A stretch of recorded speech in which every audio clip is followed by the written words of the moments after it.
यहाँ से स्टार्ट करेंगे। यूपीएससी नॉलेज ट्रैक जो चैनल है इसके यहाँ पर टेस्ट चल रहा है, टेस्ट नंबर 9 नंबर, ठीक है।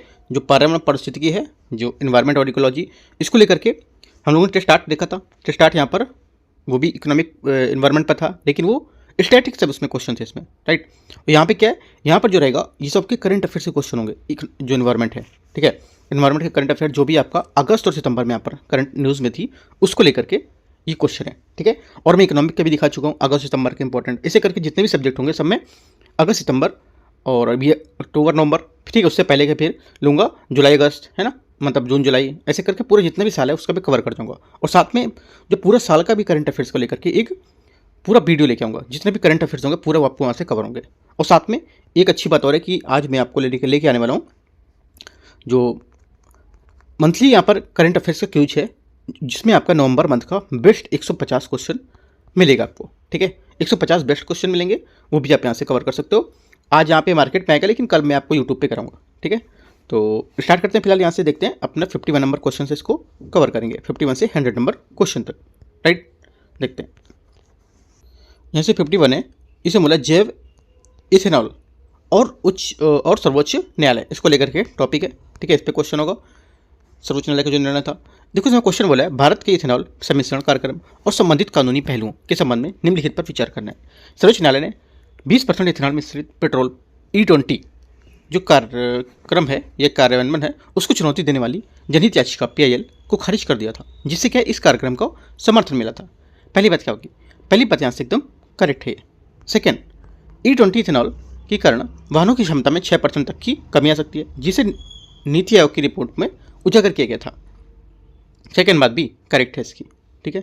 डेटा याद रखना है, जो ये 6% दे रहा है और यहाँ पर ये 20% इसका था, ठीक है। तीसरा, न्यायालय का निर्णय था कि 20% सम्मिश्रण को लक्ष्य निर्धारित के समय 5 वर्ष पहले हासिल करने का सरकार ने परिवर्तनकारी प्रभाव को दर्शाता है। तीसरी बात क्या होगी, तीसरी बात स्टेटमेंट यहाँ से इसकी ये भी करेक्ट है, क्योंकि यहाँ पर 20% सम्मिश्रण को 2030 से 2025 के समय से पहले हासिल करने का लक्ष्य रखा है। ये पेट्रोल आयात पर निर्भरता को कम करने के लिए विदेशी मुद्रा को बचाता है और पर्यावरण लाभ भी प्रदान करेगा, ठीक है। तो तीनों स्टेटमेंट करेक्ट है, इंपॉर्टेंट बात याद रखना है। आंसर यहाँ से क्या होगा, आंसर पूछा है सही कौन सा होगा, तो कैसे होगा, करेक्ट आंसर डी। 52 नंबर है, ऊर्जा दक्षता ब्यूरो मतलब BEE, ठीक है, उसके बारे में क्वेश्चन है, देखते हैं। पहली बात है, ऊर्जा दक्षता ब्यूरो द्वारा छोटे वाहनों के लिए जो संदर्भ में विचार करना संशोधित करके संशोधित मानदंड को पहली बार छोटी कारों को छूट प्रदान की गई, जिसमें 909 किलोग्राम से वजन से 4000 मिलीमीटर की लंबाई तक वाले श्रेणी को उसमें वर्गीकृत किया जाएगा। पहली बात क्या होगी, 52 का पहला स्टेटमेंट यहाँ से गलत होगा, क्योंकि यहाँ पर जो 909 किलोग्राम तक के वजन 1200 सीसी जो से कम इंजन की क्षमता और 4000 मिलीमीटर से कम लंबाई वाली कारों को एक नया विशेष वर्गीकरण प्रदान करते हैं, जिसमें सीमा इसकी होती है 909 किलोग्राम तक, न कि यहाँ पर 909 किलोग्राम से कम, ठीक है। तो ये बात गलत होगी। उत्सर्जन आधारित प्रोत्साहन के रूप में इन छोटी कारों के लिए 3 ग्राम पर किलोमीटर की अतिरिक्त कार्बन डाइऑक्साइड उत्सर्जन कटौती के लिए पात्र होंगी। सेकेंड बात यहाँ से करेक्ट है, ठीक है। तीसरा, फ्लेक्स फ्यूल इथेनॉल और मजबूत हाइब्रिड स्ट्रॉन्ग हाइब्रिड जो होता है वाहनों के लिए 22.3 कार्बन तटस्थता कारक CNF छूट प्रदान की गई है। तीसरी बात क्या होगी, तीसरी बात भी यहाँ से करेक्ट होगी, क्योंकि यहाँ पर फ्लेक्स फ्यूल इथेनॉल और मजबूत हाइब्रिड जो वाहन उसके लिए 22.3% का कार्बन तटस्थ कारक जो है उसमें छूट प्रस्तावित किया गया है। ये छूट उन्हें CO2 लक्ष्य को पूरा करने में बड़ी मदद करेगी। इंपॉर्टेंट बात है तीनों, ठीक है। आप सोचोगे कि क्या इसमें याद करूँ मैं, देखो एक अभी जब एक आप UPSC पेपर देखोगे ना, तो इस टाइप के ही पॉइंट आपको मिलेंगे। इन्वायरमेंट का ऐसा क्वेश्चन देगा कि आप समझ नहीं पाओगे क्या बोल रहा है, तो सिर्फ आप डेटा को देखो क्या बोल रहा है ये, और इनकी बातों को समझो, और इनका पॉइंट को आप लिख भी सकते हो। काफ़ी इंपॉर्टेंट क्वेश्चन है करंट अफेयर्स के, ठीक है। तो क्या होगा आंसर इसका, आंसर तीनों करेक्ट है। तो 52 का 1 2 3 यहाँ से हो जाएगा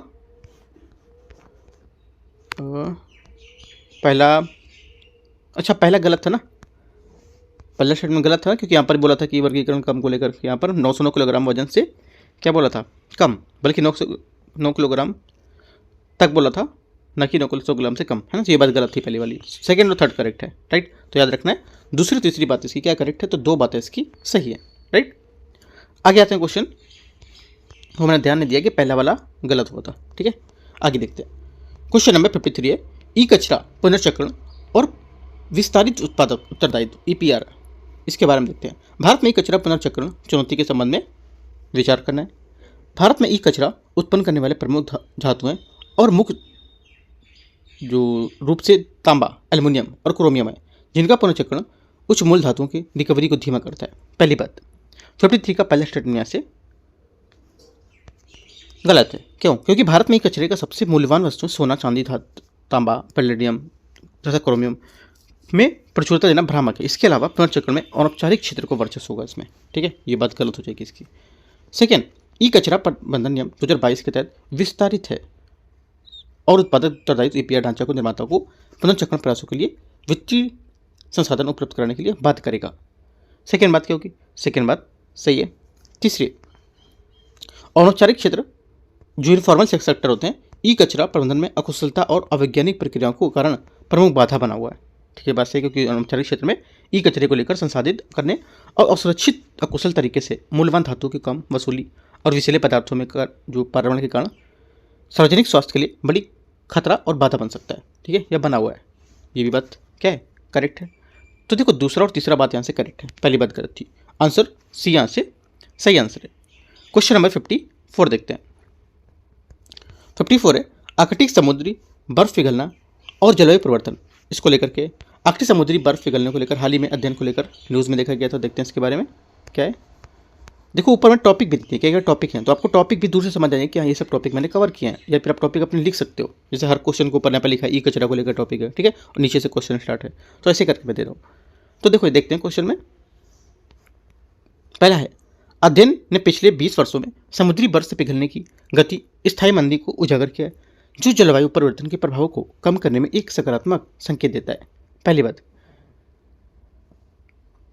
बात यहाँ से स्टेटमेंट इसका गलत होगा। क्यों? क्योंकि यहाँ पर जो पहली बात इसलिए गलत है क्योंकि यहाँ पर अध्ययन से समुद्री बर्फ पिघलने की दर अस्थायी मंदी को उजागर करता है, लेकिन ये स्थायी नहीं है। ठीक है, स्थायी नहीं होगा, ये अस्थायी दर है, तो यहाँ से गलत हो जाएगी।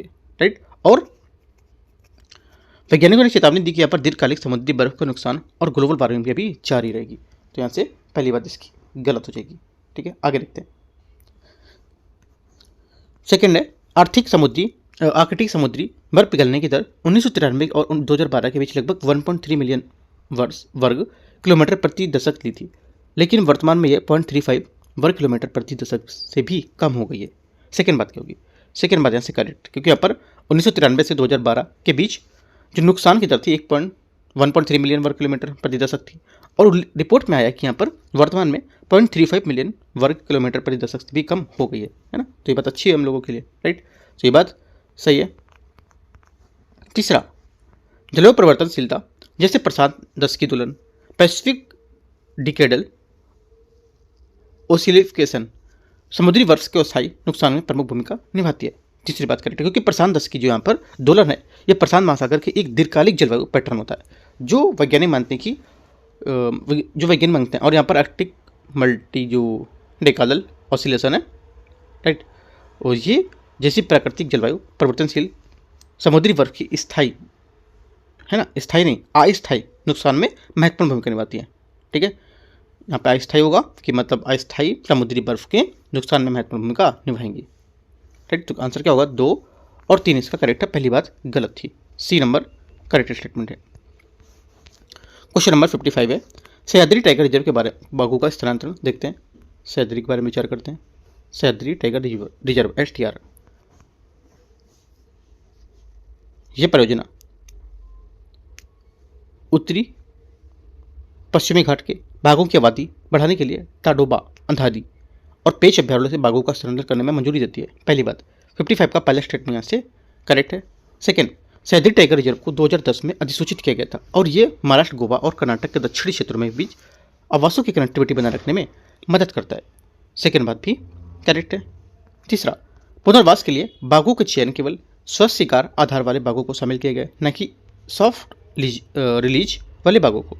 तीसरी बात गलत, क्योंकि यहाँ पर बाघों में चयन स्वस्थ शिकार आधार के अलावा सॉफ्ट रिलीज विधि का उपयोग भी किया जाएगा। ठीक है, सॉफ्ट रिलीज में बाघों को पहले एक संलग्न क्षेत्र में रखा जाता है ताकि वे एक वातावरण में अनुकूल हो सके।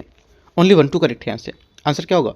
55 का हो जाएगा 1 2 एक स्टेटमेंट यहाँ से सही है। क्वेश्चन नंबर 56 है दिब्र जो सैकवा राष्ट्रीय उद्यान है उसके बारे में पारिस्थितिक तंत्र को लेकर के क्वेश्चन है। देखते हैं, जो दिब्र सैकवा राष्ट्रीय उद्यान है, ठीक है, इसके बारे में DSNP आक्रामक प्रजातियों जैसे मिमोसा, पुदिका और यहाँ पर अजेरेटन कॉन्जिडोइस के कारण घास के मैदानों में आदर सदाबहार वनों में गिरावट आई है। पहली बात 56 का पहला स्टेटमेंट यहाँ से करेक्ट है।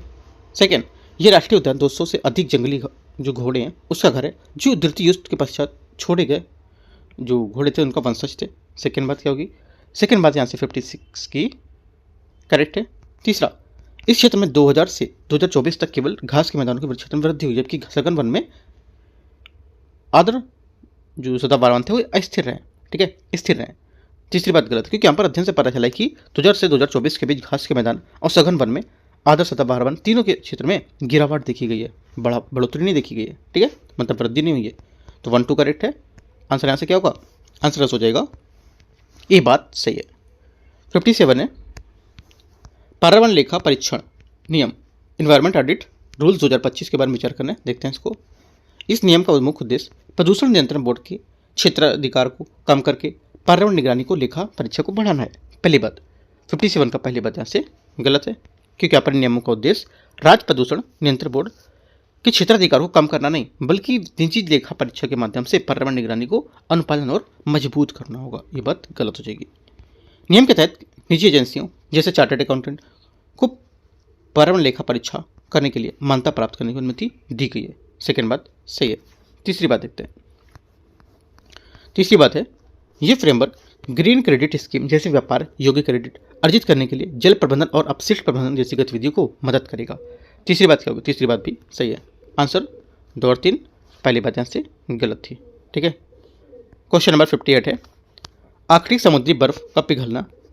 देखते हैं, इसको लेकर के न्यूज़ में था ये। अध्ययनों से पिछले 20 वर्षों में समुद्री बर्फ पिघलने की गति में स्थायी मंदी को उजागर किया जो जलवायु परिवर्तन के प्रभावों को कम करने और सकारात्मक संकेत देता है। पहली बात यहाँ से गलत है। यहाँ पर पिघलने की दर में अस्थायी मंदी, ठीक है, अस्थायी मंदी, स्थायी मंदी नहीं है। इस टाइप मैंने ऊपर बताया था आपको। ठीक है, तो ये बात गलत होगी। आर्कटिक समुद्री बर्फ के पिघलने की दर 1993 और 2012 के बीच 1.3 मिलियन वर्ग किलोमीटर प्रति दशक थी, लेकिन वर्तमान में 0.35 वर्ग किलोमीटर दशक हो गई है। ये भी मैंने बात ऊपर बताई थी आपको, स्टेटमेंट है ना, तो ये भी बात सही है। तीसरा रिपीट हो गया क्वेश्चन लगता है। तीसरा है जलवायु परिवर्तनशीलता जैसे प्रशांत महासागरीय या प्रशांत दशकी दौरान जो होता है उसमें समुद्री बर्फ अस्थायी नुकसान को भूमिका निभाती है। तीसरी बात क्या होगी? तीसरी बात यहाँ से सही है। ठीक है, और दूसरी बात सही थी, पहली बात गलत है। आंसर 2 और 3 सी स्टेटमेंट। क्वेश्चन नंबर 59 है लाल किले वायु प्रदूषण को नुकसान से लेकर यहाँ पर जो नुकसान हो रहा है उसको लेकर के क्वेश्चन है। देखते हैं, लाल किले के प्लास्टर की दीवार का फटना और मूर्तियों में नमक जमना जिससे मुख्य रूप से पार्टिकुलर मैटर PM 2.5 और सल्फर डाइऑक्साइड के उच्च स्तर से जुड़ा हुआ है। पहली बात जो 59 नंबर का पहला स्टेटमेंट है यहाँ से क्या होगा इसका? ये बात इसकी गलत है, क्योंकि लाल किले में होने वाले नुकसान में पार्टिकुलर मैटर PM और नाइट्रोजन डाइऑक्साइड NO2 की भूमिका महत्वपूर्ण है। सल्फर डाइऑक्साइड का स्तर भी मायने रखता है, लेकिन NO2 और PM 2.5 को लेकर अत्यधिक होगा, SO2 का उच्च स्तर कम होगा यहाँ पर। ठीक है, तो ये बात गलत हो जाएगी। सेकेंड, लाल किले को नुकसान पहुंचाने वाले कारकों में जिप्सम, बेंजोनाइट जैसे जो यौगिक है उससे बनी काली परतें शामिल हैं जो वायु प्रदूषण से जुड़ी हुई हैं। ये बात सही है। तीसरा, ऐतिहासिक रूप से किले के पास आसपास का क्षेत्र दिल्ली रिंग रोड के अंतर्गत आता है, इसके वाहनों का होने वाले प्रदूषण को बढ़ाया है। ये बात करेक्ट है। 2 और 3 सही है। आंसर यहाँ से सही पूछा है तो बी करेक्ट आंसर है। क्वेश्चन नंबर 60 है भारत में बैटरी अपशिष्ट प्रबंधन BWM। ठीक है, इसके बारे में देखते हैं। भारत में बैटरी अपशिष्ट प्रबंधन जो है और यहाँ पर EPR के कार्यान्वयन जो है उसके संदर्भ में विचार करना है। देखते हैं 60 नंबर को देखते हैं।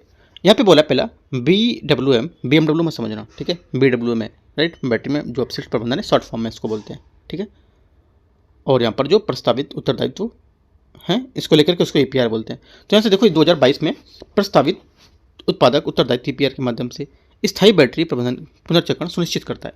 पहली बात 60 का जो पहला स्टेटमेंट होगा यहाँ से ये आपका 60 का पहला स्टेटमेंट यहाँ से करेक्ट हो जाएगा, सही है। वैश्विक धातु मूल्यों में गिरावट के बावजूद निर्माता अभी भी क्या है उच्च पुनर्चक्रण लागत वहन नहीं कर सकते, जिससे क्या पुनर्चक्रण के लिए आर्थिक बाधाएं पैदा करता है। सेकेंड बात सही है, ठीक है। यहाँ पर पुनर्चक्रण लागत को वहन करता मुश्किल हो गया, जिससे कि अवैध जो प्रथा है उसको बढ़ावा मिल सकता है। तीसरी बात है अनुचित मूल्य निर्धारण और धोखाधड़ीपूर्ण जो पुनर्चक्रण प्रथाएं वर्तमान में ईपीआर न्यूनतम मूल्य को कम आंकने के कारण होती हैं। तीसरी बात भी करेक्ट है, 2 और 3 बात करेक्ट है और पहली बात भी सही थी, तीनों सही है बात, ठीक है। तो आंसर क्या होगा, आंसर यहाँ से 1 2 3 तीनों होना चाहिए, राइट। तो डी यहाँ से सही आंसर है। 61 है वन संरक्षण एवं संवर्धन संशोधन 2025 इंपॉर्टेंट क्वेश्चन है। यह संशोधन वन संरक्षण अधिनियम 1927 और वन्यजीव संरक्षण अधिनियम 1980 के अंतर्गत किए गए। पहली बात 61 का पहला स्टेटमेंट यहाँ से क्या होगा, ये गलत है, क्योंकि ये संशोधन केवल वन संरक्षण अधिनियम 1980 के अंतर्गत किए गए और वन्यजीव संरक्षण 1972 या भारतीय वन अधिनियम 1927 के तहत नहीं किया गया। तो ये बात गलत हो जाएगी, ठीक है, याद रखना है। 1927 की जगह 1972 भी दे सकता है, यहाँ पर 1927 देगा, आप सोचोगे कि शायद मिस्टेक दे रहा है, 1972 होना चाहिए, 1927 भी नहीं होगा और 1972 भी नहीं होगा, ठीक है। 1927 क्या है, भारतीय वन अधिनियम 1927 और वन्यजीव संरक्षण अधिनियम 1972 लिख सकते हो आप, ठीक है। और वन संरक्षण अधिनियम 1980, ये वाला 1980 वाला सिर्फ होना चाहिए, बाकी दोनों नहीं होना चाहिए, ठीक है। तो पहली बात गलत है। सेकेंड बात देखते हैं, नियमों के तहत राज्य सरकार को सार्वजनिक वनीकरण के लिए अधिग्रहण भूमि को हस्तांतरित करने की अनुमति दी गई है। सेकेंड बात सही है। ये अधिनियम केवल राष्ट्रीय सुरक्षा और राष्ट्रीय महत्व के परियोजनाओं पर लागू होते हैं जिन्हें केंद्र सरकार द्वारा अनुमोदित किया गया। तीसरी बात गलत, क्योंकि यह अधिनियम न केवल राष्ट्रीय सुरक्षा राष्ट्रीय महत्व की परियोजनाओं पर लागू होगा, बल्कि उन सभी परियोजनाओं पर लागू होगा जिसमें वन भूमि और गैर वन उद्देश्य को लेकर परिवर्तित किया जाता है, जैसे सड़क, रेलवे लाइन है ना, इनका निर्माण। तो ये बात गलत है। ओनली 2 करेक्ट है। आंसर क्या होगा, 61 का बी करेक्ट है, केवल 2। क्वेश्चन नंबर 62 है रामसर कन्वेंशन को लेकर विचार करना है। देखते हैं, रामसर कन्वेंशन को 1971 में ईरान के रामसर शहर में अपनाया गया था और ये 1982 में क्या है लागू हुआ था। पहली बात 62 का स्टेटमेंट यहाँ से करेक्ट होगी। सेकेंड है कन्वेंशन के तहत किसी भी आर्द्रभूमि स्तर को रामसर स्थल के रूप में नामित करने के लिए आर्द्रभूमि को कम से कम 1000 हेक्टेयर क्षेत्र होना अनिवार्य होगा। ये बात गलत है, क्योंकि कन्वेंशन के तहत किसी क्षेत्र की आर्द्रभूमि रामसर स्थल को रूप में नामित करने के लिए क्षेत्रफल का कोई न्यूनतम सीमा नहीं है, जैसे कि 1000 हेक्टेयर है ना, ये सब कुछ अनिवार्य यहाँ पर नहीं है। इसका मुख्य मानदंड है कि ये एक अंतर्राष्ट्रीय महत्व को पूरा करता हो, ठीक है, जो उसके कुछ निर्णय होते हैं। तीसरी बात है भारत रामसर स्थलों की संख्या दक्षिण एशिया में सबसे अधिक है। बात सही है, क्योंकि भारत में 80 से अधिक रामसर स्थल हैं जो दक्षिण एशिया में हैं, सबसे अधिक होंगे वो। तो 1 और 3 करेक्ट है। आंसर क्या होगा आंसर 62 का, ये डी। 63 नंबर है पर्यावरण प्रभाव आकलन EIA, इसके बारे में विचार करना है, ठीक है। देखते हैं इसको। पर्यावरण प्रभाव आकलन ये प्रस्तावित परियोजना का पर्यावरणीय, सामाजिक और आर्थिक और सांस्कृतिक पहलुओं के मूल्यांकन करने का एक उपकरण होगा। पहली बात 63 का पहला स्टेटमेंट यहाँ से क्या है करेक्ट है। सेकेंड बात है परियोजनाओं का श्रेणी A और B में वर्गीकृत किया जाता है, जहां बी श्रेणी जो होती है परियोजनाओं को अनिवार्य रूप से केंद्र सरकार के रूप में स्वीकृत आवश्यकता को प्रदान करती है। ये बात गलत है, क्योंकि परियोजनाओं का श्रेणी में A और B को वर्गीकृत करता है। बात सही है। श्रेणी A की परियोजनाओं अनिवार्य रूप से केंद्र सरकार को स्वीकृति के रूप में आवश्यकता होती है, ना कि B, ठीक है, यहाँ पर B बोल रहे हैं, राइट। और जबकि जो B श्रेणी है वो राज्य सरकार जो होती है उसको अनुमोदित करती है, ठीक है। और जो B1 है वो EIA के अनिवार्य है, EIA के अनिवार्य होगी, EIA के लिए अनिवार्य होगी, और B2 EIA की छूट के लिए अनिवार्य होगी, ठीक है। तो ये सब बातें आप लिख सकते हो, इंपॉर्टेंट भी है। सेकेंड बात गलत है। तीसरी बात है भारतीय तटरक्षक ICC द्वारा दी गई आपत्तियों को अनिवार्य रूप से जन सुनवाई पब्लिक जो हेयरिंग है उनके दौरान शामिल किया जाता है। तीसरी बात यहाँ से गलत, क्योंकि जन सुनवाई पब्लिक हायरिंग के दौरान भारतीय तटरक्षक द्वारा दी गई जो आपत्ति हैं उनको अनिवार्य रूप से शामिल करने का उल्लेख EIA में नियमों में नहीं बताया गया। जन सुनवाई मुख्य रूप से स्थानीय लोगों के प्रभावित पक्षों की राय जानने के लिए होती है। 1 ओनली करेक्ट है। आंसर क्या होगा 63 का करेक्ट आंसर हो जाएगा। पूछा है गलत कौन सा है, तो 2 और 3 गलत है, ठीक है, तो B करेक्ट है। 64 है राष्ट्रीय भूतापी ऊर्जा नीति के बारे में विचार करना है। राष्ट्रीय भूतापी ऊर्जा जो है ये नीति नवीन और नवीकरणीय ऊर्जा मंत्रालय द्वारा अधिसूचित की गई है। पहली बात यहाँ से क्या होगी, 64 का पहला स्टेटमेंट करेक्ट है। इसमें भूतापी ऊर्जा की दो प्रमुख प्रकार सेलों और देखते हैं क्या है, दो प्रमुख प्रकारों सेलों एथाल्पी और मीडियम एथाल्पी का उल्लेख किया गया है। सेकेंड बात भी सही है, पहली भी सही थी। तीसरा, इस नीति में अंतर्गत भारत में 2070 तक भूतापी ऊर्जा को उपयोग करके शुद्ध कार्बन शुद्ध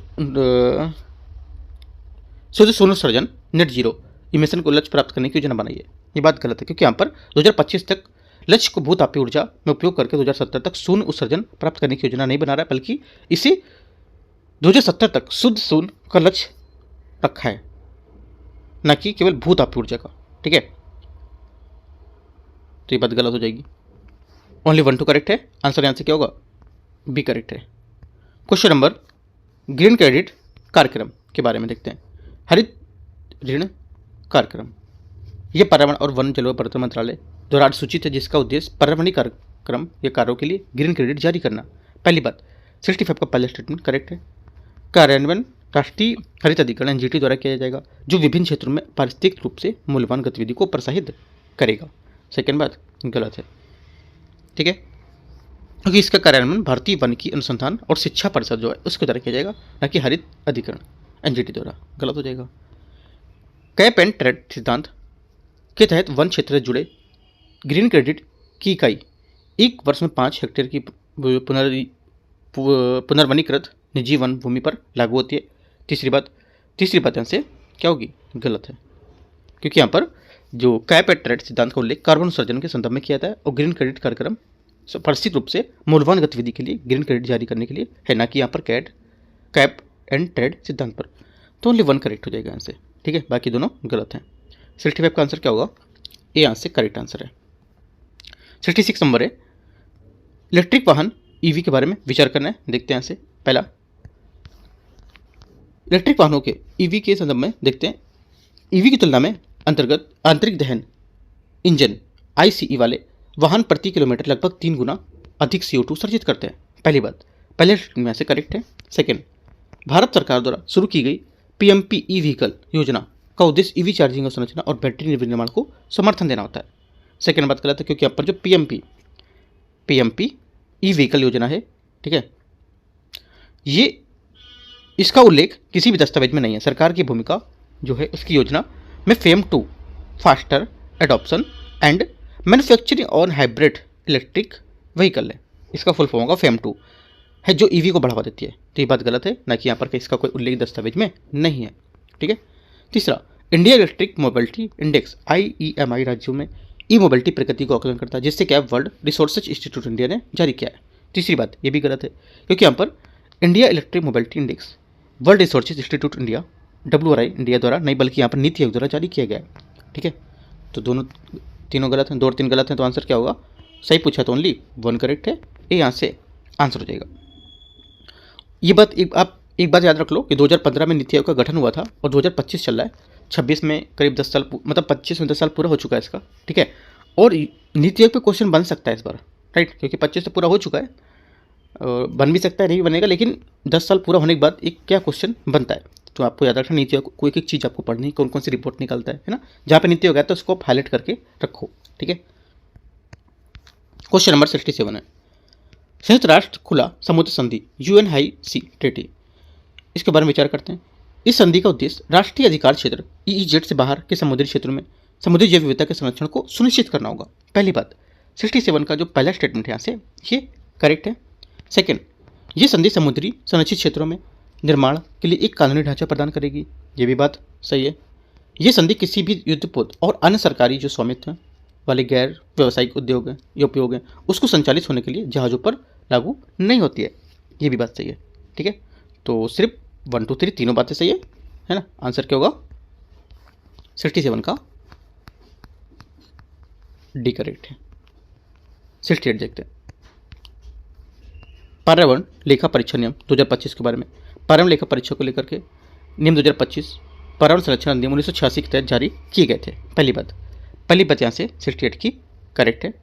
सेकेंड, ये नियम का उद्देश्य एक औपचारिक पर्यावरण लेखा परीक्षा तंत्र ईएमपी तैयार करना, ताकि पर्यावरणीय उत्पादन निगरानी को सुदृढ़ किया जा सके, है ना, ये आसानी की जा सकेगी। सेकेंड बात भी सही है। इसके तहत केंद्रीय पर्यावरण मंत्रालय एक पर्यावरण लेखा परीक्षा डेटा एजेंसी स्थापित करेगी जो प्रमाणीकरण और पंजीकरण का काम संभालेगी। तीसरी बात भी सही है, तीनों बातें सही है। आंसर 68 का एकदम सही है, सभी स्टेटमेंट डी। 69 नंबर है सुंदरवन टाइगर रिजर्व के बारे में। ये पश्चिमी बंगाल के तटीय क्षेत्र जिलों में स्थित है और इससे प्राकृतिक विश्व विरासत स्थल और सुंदरवन बायोस्फीयर रिजर्व का हिस्सा मनाता है। पहली बात 69 का पहला स्टेटमेंट यहाँ से करेक्ट है। सेकेंड, ये बाघों की विशाल आबादी वाला भारत का एकमात्र मैंग्रोव वन है। सेकेंड बात भी करेक्ट है। तीसरा, इस रिजर्व की सीमाओं में बांग्लादेश, बंगाल की खाड़ी, मतला नदी, विद्या और गोमती नदियाँ शामिल हैं। तीसरी बात भी करेक्ट है। ठीक है, आंसर क्या होगा? सभी करेक्ट है, तो 69 का आंसर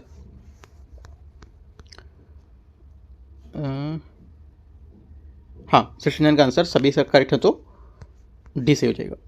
70 नंबर है क्लाउड बर्स्ट, बादल फटना के बारे में विचार करना है। ये तब होता है जब एक संकुचित क्षेत्र में बहुत कम समय में अत्यधिक वर्षा होती है और अमूलन 20 मिलीमीटर प्रति घंटे की दर से होती है। पहली बात 70 का गलत है, क्योंकि बादल फटना तब होता है जब संकुचित क्षेत्र में बहुत कम समय में अत्यधिक वर्षा होती है जो अमूलन 100 मिलीमीटर से अधिक घंटे की दर से होती है, न कि 20। गलत हो जाएगा। ये घटना पहाड़ी क्षेत्र में अधिक समान है क्योंकि ये स्थलाकृति संबंधी हवाओं जो होती हैं उसको ऊपर उठने के संगठित होने से मदद करती हैं। सेकेंड बात सही है। मनोजनित गतिविधियाँ जैसे कि अधिक वनीकरण और अपशिष्ट निपटान बादल फटने की घटना की आवृत्ति को, तीव्रता को बढ़ाते हैं। तीसरी बात भी सही हो जाएगी। ठीक है, और जिससे बादल फटने में मदद करेगी, तो ये बात सही हो जाएगी।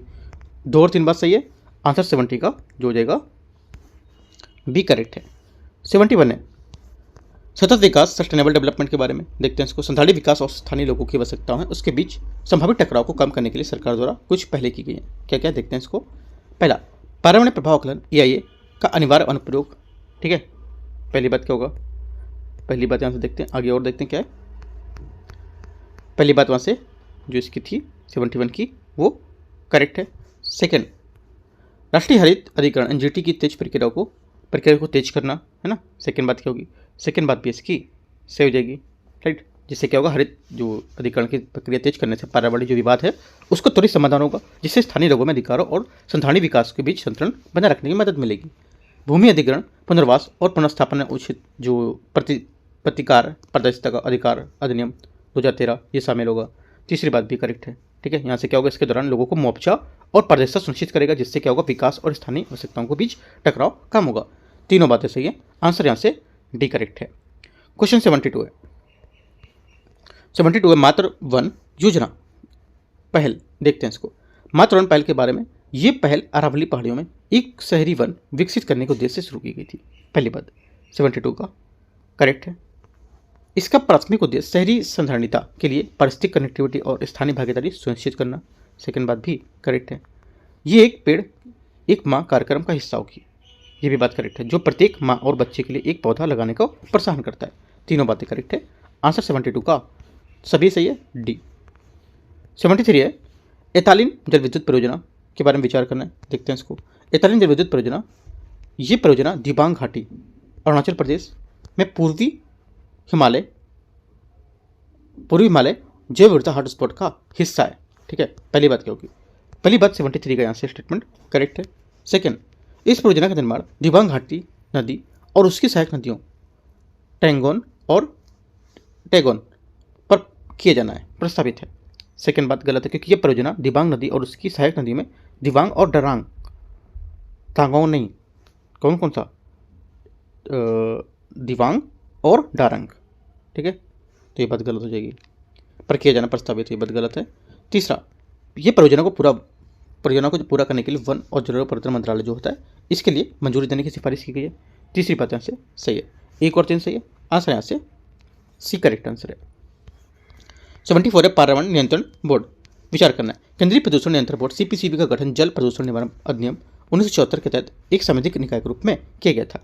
पहली बात 74 का पहला स्टेटमेंट करेक्ट है।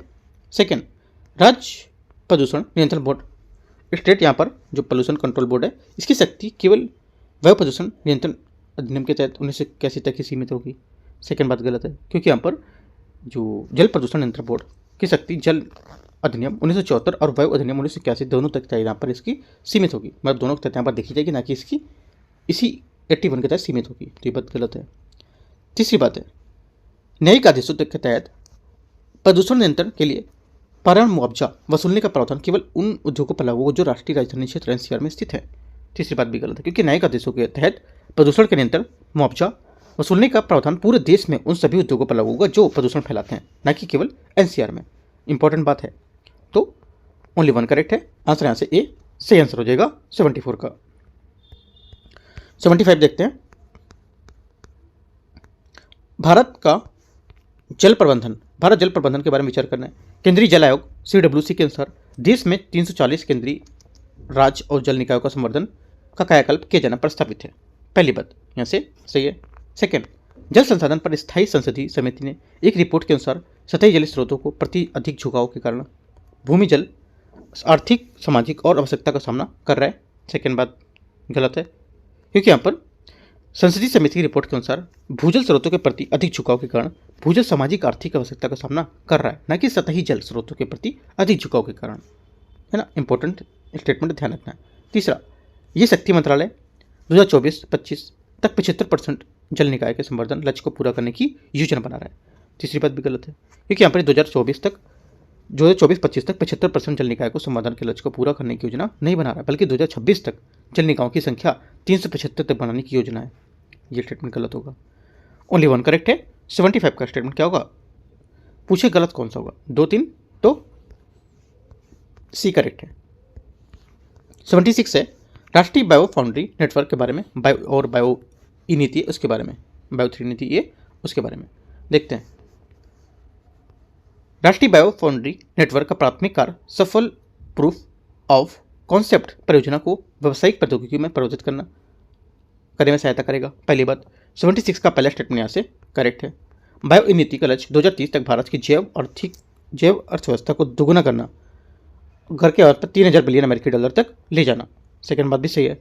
तीसरा, ये नीति जैव निर्माण, विनिर्माण, बायो मैन्युफैक्चरिंग की संधारणीयता, दक्षता और गुणवत्ता में भी विस्तार केंद्रित करेगी। तीनों बातें यहाँ से करेक्ट है। जैव बायो फाउंड्री और नेटवर्क बायो नीति के तहत आंसर डी करेक्ट है।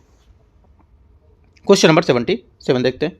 स्वच्छ भारत मिशन ग्रामीण, ठीक है, जो स्वच्छ भारत मिशन यहाँ पर रूरल है, उसको लेकर के देखते हैं। ग्रामीण जी या रूरल बोल सकते हो। ये पहल सामुदायिक नेतृत्व वाले व्यवहार परिवर्तन और संस्थागत लचीले विजन के साथ एक साथ संरेखित होंगे, ठीक है। पहली बात करेक्ट है। सेकेंड, SBMG शॉर्ट फॉर्म में बोल रहा हूँ, ठीक है। SBMG की उपलब्धियों के कारण 2019 में भारत को खुले में शौच मुक्त, ओपन डेफिकेशन फ्री घोषित किया गया था, जिससे ग्रामीण स्वच्छता कवरेज 100% तक बढ़ गया था। सेकेंड बात भी करेक्ट है एकदम। तीसरा, विश्व स्वास्थ्य संगठन WHO के एक अध्ययन के अनुसार SBMG डायरिया से होने वाली मौतों में कोई महत्वपूर्ण कमी नहीं है। ये बात गलत है, क्योंकि अध्ययन से 2018 में अनुमान लगाया गया था कि SBMG ने 2014 की तुलना में 3 लाख डायरिया से होने वाली मौतों को टाला था, यानी इससे महत्वपूर्ण सुधार किए गए थे। बोला महत्वपूर्ण कमी नहीं आई थी, गलत हो जाएगा, काफ़ी कमी आई थी, ठीक है। 1, 2 बात इसकी करेक्ट है और तीसरी बात गलत है। गलत पूछिए तो केवल 3, आंसर बी। नील कुरुंजी हमेशा न्यूज़ में रहता है, लेकिन UPSC कभी पूछते ही नहीं है इसको, है ना। हर एग्जाम में, हर पेपर में आपको देखने को मिलेगा, कोई भी टेस्ट पेपर उठा लो, नील कुरुंजी का क्वेश्चन आपको मिलेगा, ठीक है। यहाँ पे मैंने डाला हुआ है क्योंकि यहाँ पर काफ़ी न्यूज़ में भी था, सोचता कि शायद क्वेश्चन आ सकता है, अगर मैं ना दूँ तो आ जाएगा, तो रहेगा कि हाँ चलो मैंने नहीं दिया और क्वेश्चन में था, तो इस वजह से मैंने क्वेश्चन यहाँ पे ऐड किया इसका। देखते हैं नील कुरुंजी झाड़ी, इसके बारे में। ये पश्चिमी घाटों में एक दुर्लभ बैगनी नीले रंग का फूले वाली झाड़ी है, जो हर 12 साल में एक बार बड़े पैमाने पर खिलने के लिए जानी जाती है। पहली बात 78 का करेक्ट है। सेकेंड, यह IUCN रेड लिस्ट में संकटग्रस्त इंडेंजर्ड श्रेणी में सूचीबद्ध है। ये बात गलत है, क्योंकि IUCN रेड लिस्ट में सुभेद या जिसको बोल सकते हैं वल्नरेबल, ये कम संकटग्रस्त है ना, न कि संकटग्रस्त इंडेंजर्ड, तो गलत हो गया। तीसरी बात देखते हैं, पहला सही है, दूसरा गलत है। तीसरा है मेत्तु कुरुंजी नामक एक अन्य प्रजाति 14 साल में खिलती है और अक्सर नील कुरुंजी के साथ भ्रमित होती है। तीसरी बात गलत है, क्योंकि यहाँ पर मेत्तु कुरुंजी हर 14 साल में खिलता है और अक्सर नील कुरुंजी के साथ भ्रमित होता रहता है इसका। ये बात सही है। आंसर क्या होगा, आंसर हो जाएगा 1 और 3 बात इसकी करेक्ट है, तो बी स्टेटमेंट करेक्ट आंसर है। 79, गंगा नदी में सूखा ड्रॉट जो कंडीशन इन गंगा है उसको लेकर के 1991 में से 2020 तक बीच स्ट्रीम फ्लो में कमी 16वीं शताब्दी में गंभीर भूखे की तुलना में लगभग 76% अधिक तीव्र पाई गई थी। पहली बात सही है, जो डेटा दे रहा है एकदम करेक्ट है। सेकेंड, सूखी का प्रमुख कारण ग्रीष्म मानसून दक्षिण पश्चिम मानसून का कमजोर पड़ना, जिससे क्या है वार्षिक वर्षा कम होती है और भूजल का रिचार्ज कम हो पाता है। सेकेंड बात भी सही है। तीसरा, सूखी का प्रभाव निपटने के लिए नदी में पर्यावरणीय प्रभाव को प्राथमिकता देना महत्वपूर्ण है। ये सुनिश्चित करते हैं हुए कि यहाँ पर निकासी के बाद भी नदी परिस्थिति बनाए रखना पर्याप्त पानी बचा रहे। तीसरी बात भी करेक्ट है, क्योंकि यहाँ पर पारिस्थितिक को बनाए रखने के लिए प्राथमिकता को सूखे से निपटना का एक उपाय होगा। तीनों बातें क्या है करेक्ट है। 79 का आंसर सभी सही है, डी। क्वेश्चन 80 है 80 नंबर।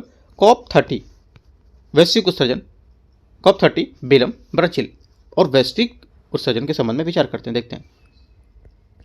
पहली बात है, संयुक्त राष्ट्र की एक सेंसेशनल रिपोर्ट पुष्टि करती कि वैश्विक ग्रीन हाउस गैस उत्सर्जन लगातार बढ़ रहा है, जिससे क्या दुनिया में 1.5 जो टेम्परेचर है 1.5 के पार जाने का मार्ग पर है। पहली बात यहाँ से स्टेटमेंट सही है, ठीक है।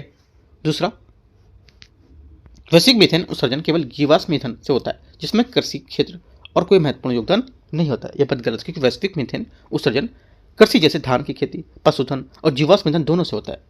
तीसरा, जलवायु वित्त के तहत सबसे कमजोर विकासशील देशों में अब प्राप्त होने वाले अनुदान ग्रांट्स जो होते हैं उस पर ब्याज का भुगतान करना होगा, जिससे क्या होगा उनके ऋण पर बोझ कम हो जाएगा।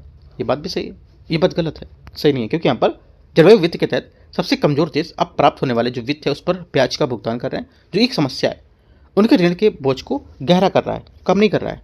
ये बात गलत हो जाएगी। ओनली वन करेक्ट है यहाँ से। आंसर क्या होगा 80 नंबर का आंसर। गलत पूछा है तो 2 और 3 बी करेक्ट है, सही पूछता तो 1 सही था।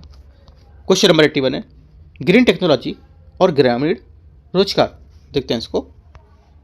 पहला बोला है सौर माइक्रोग्रिड, सौर ऊर्जा पर चलने वाली सिंचाई पंप, बायो एनर्जी परियोजनाएं जैसे विकेंद्रीकरण समाधान और ग्रामीण क्षेत्रों में स्थानीय रोजगार पैदा करते हैं। पहली बात करेक्ट है। सेकेंड, सूर्य मित्र और वायु मित्र जैसी कौशल विकास योजनाएं युवाओं के पवन ऊर्जा सिंचाई, ऊर्जा स्थापना और रखरखाव में प्रशिक्षण प्रदान करती हैं। सेकेंड बात भी करेक्ट है। विस्तारित यहाँ पर उत्पादक उत्तरदायित्व EPR ढांचा कचरा प्रबंधन औपचारिक क्षेत्र में एकीकरण को सुनिश्चित करने के लिए नियामक सहायता प्रदान करती हैं। तीसरी बात भी करेक्ट हो जाएगी, तीनों करेक्ट है। 81 का आंसर क्या होगा डी करेक्ट है। क्वेश्चन नंबर 82 है प्रदूषित नदी खंड पोल्यूटेड रिवर जो यहाँ पर स्ट्रेचेस है PRS, इसके बारे में विचार करते हैं। एक नदी खंड हाँ को तब PRS माना जाता है जब लगातार 3 महीनों के लिए जैविक ऑक्सीजन डिमांड BOD 3 mg पर लीटर से अधिक हो जाती है। पहली बात 82 का करेक्ट है। प्रदूषित नदी खंडों में प्रमुख स्रोतों में अनौपचारिक सीवेज सबसे बड़ा योगदान करता होता है और औद्योगिक अपशिष्ट शामिल है जिसमें। सेकेंड बात भी सही है, करीब 60% से अधिक अनौपचारिक सीवेज होता है इसमें, ठीक है। तीसरा, वर्तमान में महाराष्ट्र सबसे देश में अधिक प्रदूषित नदी खंड है PRS, मतलब वर्तमान में महाराष्ट्र में देश के सबसे अधिक प्रदूषित नदी खंड है। तीसरी बात भी करेक्ट है। आंसर क्या होगा 82 का करेक्ट आंसर सभी सही है, तो डी आंसर सही आंसर है। 83 नंबर है किसानों की आय सुरक्षा रणनीति के बारे में विचार करना है। देखते हैं इसको।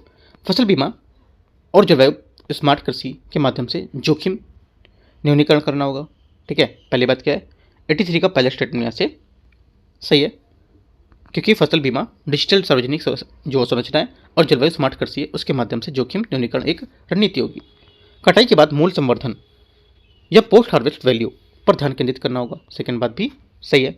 तीसरा, केवल पारंपरिक और उच्च उपज वाली किस्मों पर ध्यान केंद्रित करना विदेशी उच्च मूल्य वाली किस्मों से अधिक विविधीकरण को हतोत्साहित करेगी। तीसरी बात क्या होगी, तीसरी बात गलत है, क्योंकि यहाँ पर जो रणनीति है उसका महत्व उच्च हिस्सा वाली जो मूल फसलें उसमें विदेशी उच्च वाली फसलों की ओर विविधीकरण करेंगे, इसको बढ़ावा देंगी, न कि इसे हतोत्साहित करेंगे, ठीक है। तो 1 2 करेक्ट है। आंसर क्या होगा, आंसर हो जाएगा आपका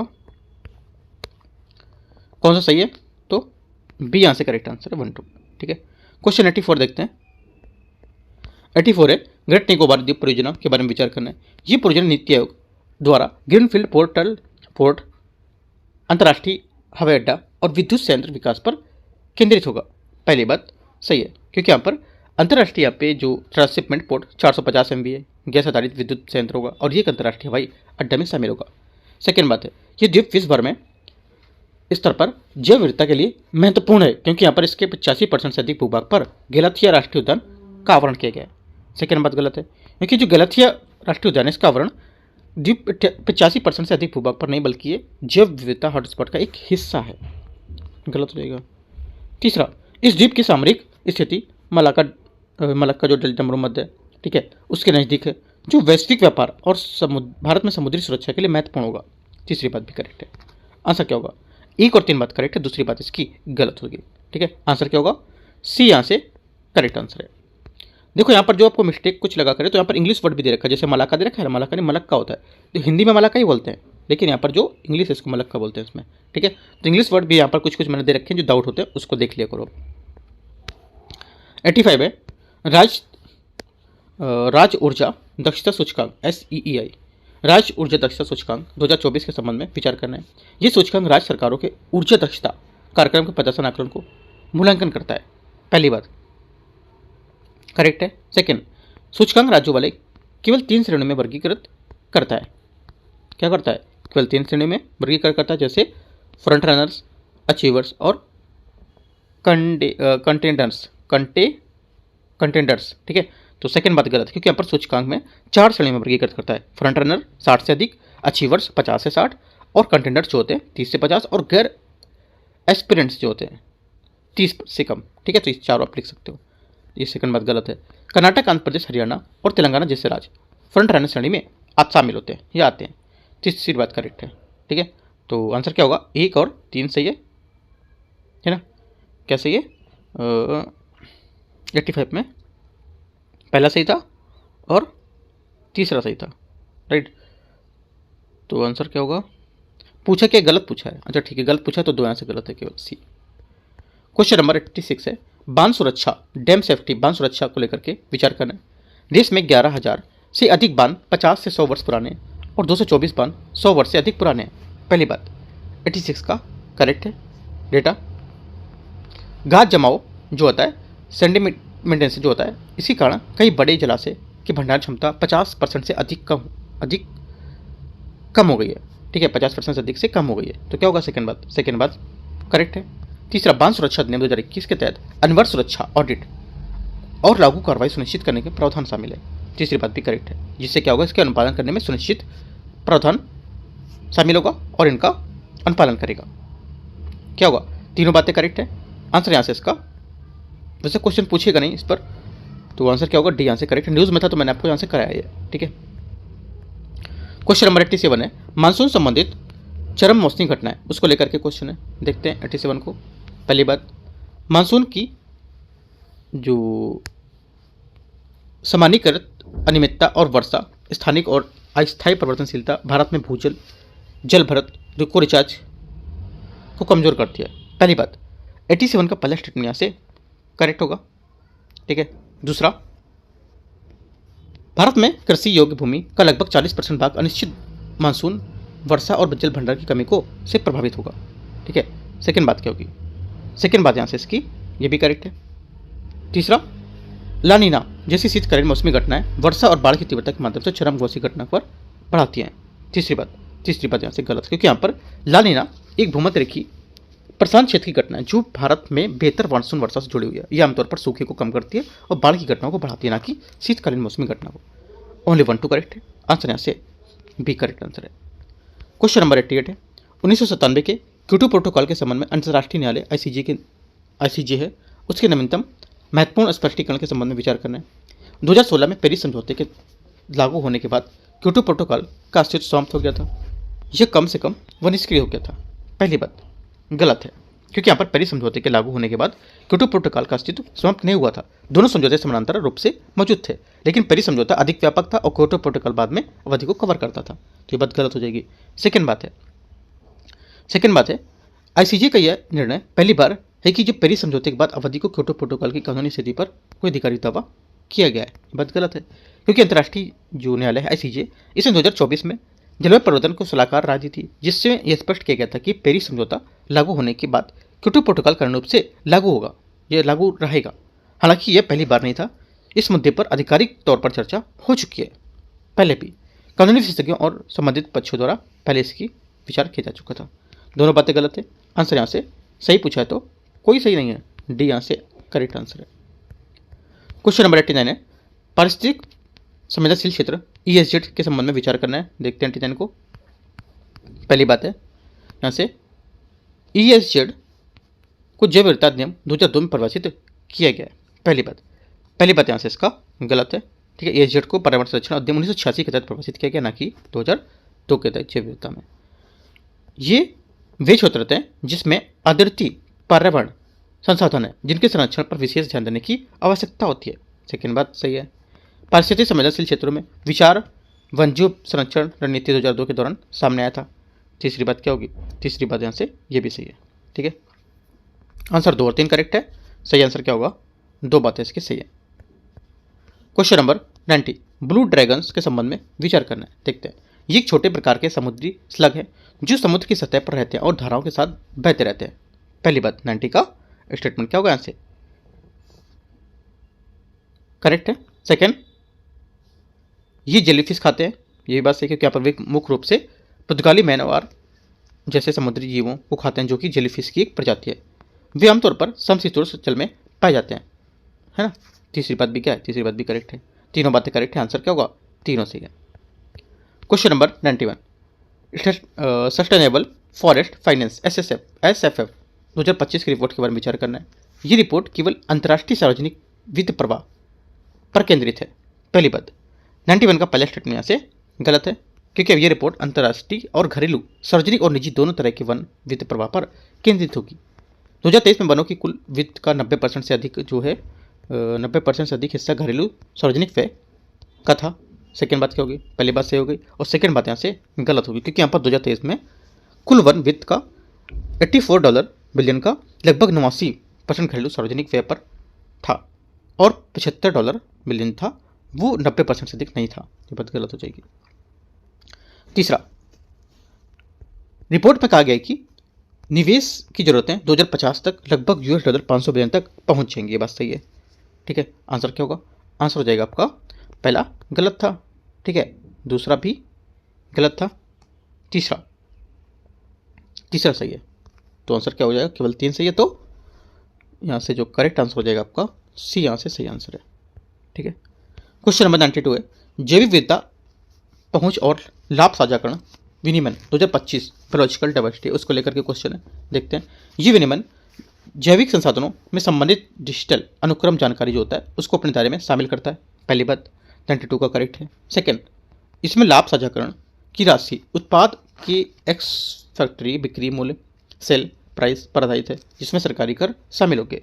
सेकेंड बात गलत है, क्योंकि यहाँ पर लाभ साझाकरण की राशि में सरकारी कर शामिल नहीं होते हैं। ये वार्षिक सकल एक्स फैक्ट्री बिक्री मूल्य पर आधारित होते हैं, ठीक है, और सरकारी करों को छोड़कर।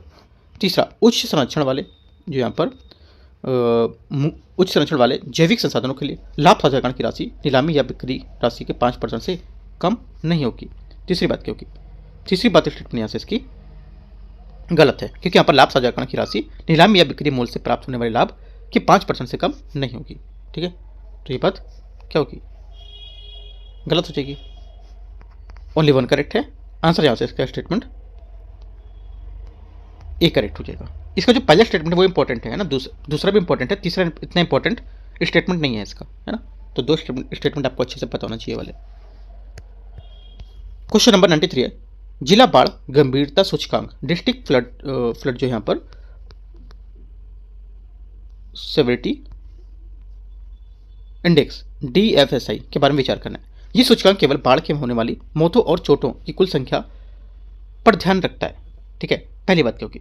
पहली बात यहाँ से इसका स्टेटमेंट गलत है, क्योंकि DFSI में कई प्रमुख पैरामीटर शामिल, जैसे बाढ़ की अवधि, ठीक है, बाढ़ग्रस्त क्षेत्र, जनसंख्या शामिल ना होना, मौतों को लेकर के सब संख्या शामिल करता है। ये बात गलत हो जाएगी। सेकेंड, DFSI मानव विस्थापन और हताहतों पर जोर देते हुए एक प्रभाव आधारित दृष्टिकोण होगा, उसको अपनाता है। बात सही है, ठीक है। जैसे कि विस्थापन होना, मानव प्रभाव विस्थापन होना, इम्पैक्ट होना, चोटें, मौत, है ना, उन पर जोर देना और इसके प्रभाव पर व्यापारिक आधारित दृष्टिकोण बनाता है। तीसरा, इस सूचकांक के निर्माण के लिए भारतीय मौसम विज्ञान IMD इंटरनेशनल जो मेट्रोलॉजिकल डिपार्टमेंट होता है वो वार्षिक रूप से बाढ़ आंकड़ों का उपयोग किया जाता है इसका। ये बात सही है, क्योंकि उसके आंकड़े जो है उपयोग करते हैं कि लास्ट टाइम क्या था, अभी क्या हो रहा है ना, तो वो आंकड़े प्रयोग करते हैं। तो 2-3 बात इसकी करेक्ट होगी 93 की, आंसर बी। 94 है, पारावाणिक प्रवाह के बारे में विचार करना, एनवायरमेंटल फ्लो को लेकर के। ई फ्लो से तात्पर्य पानी की गुणवत्ता के समय मात्रा में से जो केवल मानव आजीविका को बनाए रखने के लिए आवश्यक होगा। पहली बात, 94 का पहला स्टेटमेंट क्या होगा आंसर? ये गलत है, क्योंकि ई फ्लो नदी के ताजे पानी, पारिस्थितिक तंत्र और उन पर निर्भर आजीविका दोनों को बनाए रखने के लिए आवश्यक है, न कि केवल मानव आजीविका को। सेकंड, ई फ्लो सुनिश्चित करता है कि यहाँ पर प्रदूषक गाद के साथ मिलकर तलछट में जमा हो जाते हैं, तलछट में जमा ना हो। ठीक है, मतलब ई फ्लो है जो सुनिश्चित करता है कि जो प्रदूषक है वो गाद के साथ मिलकर तलछट में न जमा हो।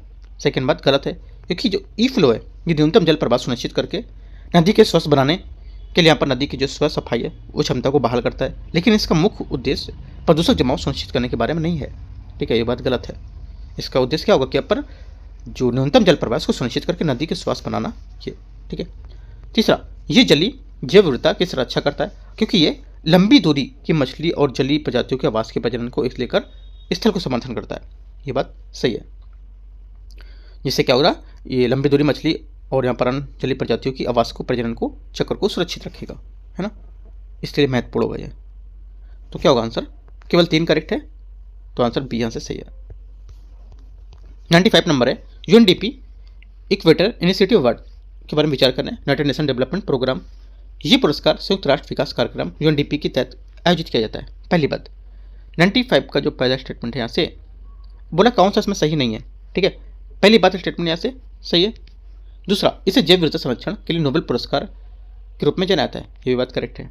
तीसरा, यह पुरस्कार केवल महिला नेतृत्व वाले समुदाय द्वारा किए गए प्रयासों पर मान्यता देता है, ये बात गलत है, क्योंकि यह पुरस्कार स्वदेशी लोगों को स्थानीय समुदाय द्वारा किए गए जो प्रकृति आधारित समाधान है उसको सम्मानित करता है, कि केवल महिला की जो नेतृत्व वाले समुदाय को सीमित नहीं है। तो गलत पूछा है, सी यहाँ से गलत आंसर है।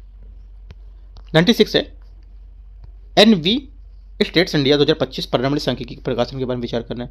यह प्रकाशन राष्ट्रीय सांख्यिकी कार्यालय NSO द्वारा जारी किया जाता है। पहली बात, 96 का पहला स्टेटमेंट यहाँ से करेक्ट है। सेकंड, आंकड़े बताते हैं कि 2001 से 24 के बीच वार्षिक औसत वर्षा में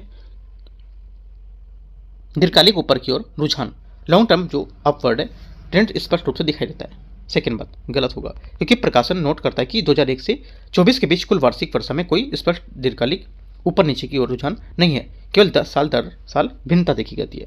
ठीक है, तीसरा, 2013-14 से 23-24 के दौरान अच्छा ऊर्जा स्रोत रिन्यूएबल एनर्जी सोर्सेज से बिजली उत्पादन में वृद्धि हुई है। तीसरी बात करेक्ट है। आंसर क्या होगा? 1 और 3 सही है, तो 96 का करेक्ट आंसर यहाँ से बी 1 और 3। 97 नंबर है, प्रोडक्शन गैप रिपोर्ट 2025 के बारे में विचार करना है, देखते हैं इसको। पहला स्टेटमेंट यहाँ से ये बोल रहा है, नियोजित जीवाश्म ईंधन उत्पादन 2030 तक 1.5 डिग्री सेंटीग्रेड संगत मार्गों की तुलना में 100% से अधिक है। ठीक है, पहला बात यहाँ से करेक्ट है। सेकेंड, ये रिपोर्ट स्टॉकहोम पर्यावरण संस्थान SEI और संयुक्त राष्ट्र UN द्वारा संयुक्त रूप से प्रकाशित की गई है, ये गलत है, क्योंकि यहाँ पर ये SEI क्लाइमेट एनालिटिक्स और IIST द्वारा प्रकाशित की जाती है और ये संयुक्त राष्ट्र UN द्वारा समर्थित है, लेकिन UN इसका प्रकाशक नहीं है। नियोजित तेल और गैस उत्पादन दोनों ही पेरिस समझौते के अनुरूप सीमाओं से अधिक है। तीसरी बात करेक्ट है। ठीक है, क्योंकि रिपोर्ट बताती है कि नियोजित 2030 तक उत्पादन का तेल के जरिए 31% और गैस के लिए 92% तक पेरिस गठबंधन सीमा से अधिक होगा। तो 1 और 3 करेक्ट है, आंसर यहाँ से सी सही हो जाएगा। क्वेश्चन नंबर 98 है, national rate list assessment NRLA के बारे में विचार करना है। ये एक राष्ट्रीय स्तर का बहिष्कृत एक्सक्लूसिव ढांचा है, इसे IUCN के वैश्विक जो मानक है उसके अनुरूप नहीं किया गया है। पहली बात गलत है, क्योंकि NRLA एक समावेशी और विज्ञान आधारित ढांचा है जो IUCN वैश्विक मानकों के अनुरूप होगा। इसका लक्ष्य 2030 तक वनस्पति और जीव दोनों के लिए राष्ट्रीय डेटा बुक्स प्रकाशित करना होगा। सेकेंड बात करेक्ट हो जाएगा। तीसरा, यह पहल मुख्य रूप से सार्वजनिक वित्त पर निर्भर है, जिसमें भारतीय वन्यजीव ट्रस्ट WTI जैसे संगठनों की भागीदारी शामिल होगी। तीसरी बात क्या होगी? तीसरी बात भी करेक्ट है।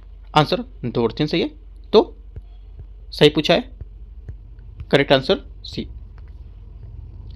क्वेश्चन नंबर 99 है, sustainable forest finance SSF report 2025 के बारे में चुनौतियां खंड के अनुसार निम्नलिखित में से कौन सा पर्यावरण नुकसान को पहुंचाने वाले प्रभाव होंगे? आंसर हो जाएगा, देखते हैं इसमें। करेक्ट आंसर हो जाएगा 99 का। यहाँ से ये कृषि सब्सिडी और निजी ऋण के माध्यम से उच्च वनोन्मूलन जोखिम वाली फर्मों का वित्त पोषण, ठीक है, क्योंकि यहाँ पर रिपोर्ट में स्पष्ट रूप से पर्यावरण को नुकसान पहुंचाने वाली जो सब्सिडी है उसको वित्त के अंतर्गत सूचीबद्ध किया गया था, ठीक है। और यहाँ से जो आंसर हो जाएगा सी, यहाँ से करेक्ट आंसर है इसका। क्वेश्चन नंबर 100 है, जैव विविधता पहुंच और लाभ साझाकरण विनिमय 2025 को लिखित लाभ साझाकरण के संबंध में किस वस्तु को उच्च संरक्षण या अधिक मूल्य वाला संसाधन बनाता है? आंसर हो जाएगा 100 का सैंडलवुड इसका करेक्ट आंसर है, ठीक है। विनिमय के नोट में स्पष्ट रूप से उल्लेख किया गया कि यहाँ पर रेड सैंडलवुड चंदन, अगरवुड और यहाँ पर सूचित वाले खतरे वाली जो प्रजातियां हैं इनको उच्च संरक्षण या आर्थिक मूल्य वाले संसाधनों के रूप में शामिल किया जाएगा। इस टाइप से 100 क्वेश्चन यहाँ पर पूरे हो गए पार्ट 1 और पार्ट 2 को मिला करके, ठीक है। अब स्टार्ट करेंगे अपना जो अगला टेस्ट रहेगा, टेस्ट नंबर 10 को देखेंगे हम लोग, ठीक है। टेस्ट नंबर 10 जो भी रहेगा मैं आपको टेलीग्राम में हिंट दे दूंगा कौन सा पेपर है और कौन सा होने वाला है अगला पेपर। मैंने आपको टेलीग्राम पे बताया भी है कि अगला पेपर क्या आने वाला है। जैसे कि भी मैं लेके आने वाला हूँ नवंबर का बेस्ट 150 क्वेश्चन का पूरा PDF आपको मैं प्रोवाइड करा दूंगा वो टेलीग्राम पर भी, ठीक है। तो उससे भी आप पढ़ पाओगे, अपना प्रिंट निकाल करके, या मार्केट से भी परचेस करोगे तो कम रेट में मिलेगा आपको वहाँ, ठीक है। तो यहाँ से भी आप ले सकते हो और मैं एक एक चीज़ समझाऊंगा भी यहाँ पर आपको, यूट्यूब पे भी कराऊंगा वो, ठीक है। तो काफ़ी अच्छा क्वेश्चन होगा, जैसे मैं अक्टूबर का मैंने कराया था, ठीक है। इस टाइप के नवंबर का भी कराऊंगा, राइट। तो एंड करते हैं यहाँ से। बाकी कुछ डाउट रहेगा अपनी चीज़ टेलीग्राम पर पूछ सकते हो और अपना सजेशन भी दे सकते हो और किस टाइप से टेस्ट को लाना चाहिए, ठीक है। बाकी मैं अपने अकॉर्डिंग और आपके अकॉर्डिंग दोनों को सजेस्ट करके लाऊंगा। All the best, thank you.